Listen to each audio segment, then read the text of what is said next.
बहुत नजदीक है। अगर ऐसे थॉट्स आपके मन में आएंगे तो क्या इससे आपका लाभ होगा? मैं कह दूं या दो चार से और कहलवा दो तो फिर एग्जाम ही देने क्यों जा रहे हो यार? अगर ये सोच रहे हो कि मेरा 140 पे होगा यार सिलेक्शन और मैं आज तक कभी 100 नहीं ला पाया मॉक टेस्ट में, तो मैं क्यों जा रहा हूं फिर एग्जाम देने? मत जाओ। अगर इस चीज को दिमाग में रख रहे हो तो इस चीज को दिमाग में कभी मत रखो। अगर आपने पूरे मन से तैयारी की है तो एग्जाम, सिर्फ एक तो एग्जाम के लास्ट दिन से पहले तक की तोड़ मेहनत करते रहो बगैर किसी की सुने। अपने मन की सुनो, मेहनत करो और एग्जाम जब देने जाओ तो अपना 100% दे के आओ। 100 से भी अगर कुछ ज्यादा होता हो वो दे के आओ। 100 देना हो किसको कहते हैं? इसको कहते हैं कि यार जो कुछ मुझसे आता है उसको आज मैं गलत नहीं होने दूंगा। ये वैसे इंग्लिश और जीएस में ये पॉसिबल भी नहीं है कि आती हुई चीजें गलत हो जाए।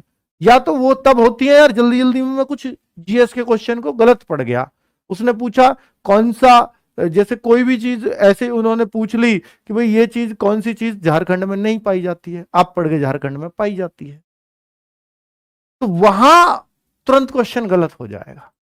तो आप नहीं, हाँ इस चीज, ऐसी चीजों की वजह से जीएस में गलती होती है, वो उन बच्चों की होती है जो बिल्कुल सिकतड़ होते हैं, पहली बार एग्जाम में बैठ रहे हैं, थोड़े से अनुभवी हो गए, पहले एग्जाम कभी दिया है तो क्वेश्चन को केयरफुली पढ़ने की आदत तो आई जाती है और वो हर किसी को आनी चाहिए अगर आपको सेलेक्ट होना है तो।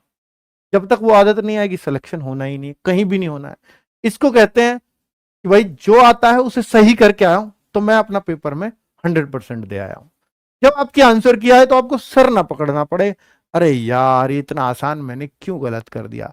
अगर आप ऐसा सर पकड़ते हैं तो आपको कोई अधिकार नहीं है सिलेक्शन का, क्योंकि आप आती हुई चीजों को गलत करके आए हो और वहां जहां टाइम बहुत था, यहां टाइम की कोई कमी नहीं आएगी आपको। इंग्लिश पहली बार सीख रहे हो तो इंग्लिश में थोड़ा वक्त ज्यादा लग सकता है, लेकिन जीएस में तो वक्त लगता ही नहीं है बच्चों। ठीक है, टाइम प्रॉपर है, उसकी टेंशन बिल्कुल नहीं है। मैथ्स रीजनिंग में भी 1 घंटा मिलेगा और इसमें भी 1 घंटा मिलेगा। मैथ्स रीजनिंग को आप आराम से कर दोगे, इतना पक्का पता है कि यार उसमें टाइम 1 घंटे में आप रीजनिंग रीजनिंग भी करने लगो तो 20 में से हर कोई 12-14 क्वेश्चन तो रीजनिंग में कर जाएगा, मैथ ना भी छेड़ो तो। और जब आ रहा है तो छेड़ के भी आ जाओ। ठीक है भाई, ऐसा तो है नहीं मुझे आता है टाइम भी बच रहा है मैं क्यों छेड़ू यार इसे, भाई छेड़ लो। ठीक है, तो बैठे हुए करोगे क्या यार, वहां स्टाइल तो मारने जा नहीं रहे हो ना। तो कुल मिलाकर के मैं आपसे ये कहूंगा कि बच्चों वहां बैठ के अपना 1 घंटा यूटिलाइज करना अच्छे से, मैथ्स हो रीजनिंग हो जो कुछ जितना आता है उतना बना के आना। ठीक है, आपका 12, 13, 14 पे हो जाएगा कोई बात नहीं, हो जाएगा तो ठीक है। क्या सर इसकी मेरिट नहीं बनेगी मैथ्स रीजनिंग? नहीं बनेगी, शुरू से कहता आ रहा हूं इसकी कोई मेरिट नहीं बननी। मेरिट बनेगी आपकी इंग्लिश और जीएस की। ठीक है, सारा खेल इंग्लिश जीएस में से होना है। तो बच्चों मैं आपसे इतना कहूंगा, कोई मुझसे पूछे कि सर कितने पर आएगा फिर कितना स्कोर करें, तो बच्चों देखिए अगर कोई मुझसे ये पूछे कितना स्कोर करें तो मैं कहूंगा बेटा ये जो पेपर से पहले कह पाना पॉसिबल नहीं है। जैसे आपने एसएससी जीडी में देखा या उससे पहले एसएससी एमटीएस में देखा, ये बच्चे 140 क्यों कह रहे थे?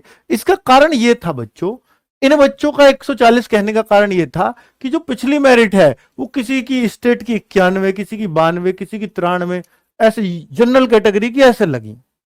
इस तरह से जैसे यूपी की 93 कुछ गई थी 100 में से। क्या सर इतना पॉसिबल था 100 में से 93 पे? पहली बात तो ये मार्क्स नॉर्मलाइजेशन के थे। दूसरा बच्चों मैं आपको बता दूं कि यूपी का बच्चा है यूपी में ही फाइट नहीं कर रहा। देखिए अगर आप एसएससी जीडी में देखोगे सर यूपी की कट ऑफ बहुत हाई है, हरियाणा की कट ऑफ बहुत हाई है, तो वहां यूपी के हिस्से में 50,000 में से 3,000 वैकेंसी आ रही है सिर्फ। अब आप यूपी में 50,000 में से 3,000 मान लो, लेकिन यहां यूपी के हिस्से में पूरी 12,000 वैकेंसीज हैं बच्चों, पूरी। तो सारे राज्यों के हिस्से में वही है।